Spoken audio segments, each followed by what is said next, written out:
وكيف تأخذونه وقد أفضى بعضكم إلى بعض وأخذن منكم ميثاقا غليظا ولا تنكحوا ما نكح آباؤكم من النساء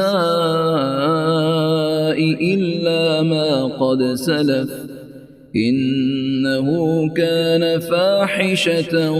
ومقتا وساء سبيلا حرمت عليكم أمهاتكم وبناتكم وأخواتكم وعماتكم وخالاتكم وبنات الأخ وبنات الأخت وأمهاتكم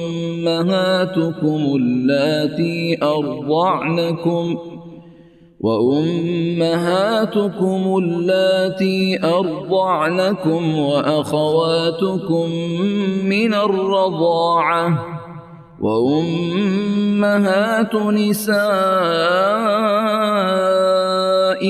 وربائبكم اللاتي في حجوركم من نسائكم اللاتي دخلتم بهن فإن لم تكونوا دخلتم بهن فلا جناح عليكم وحلائل أبنائكم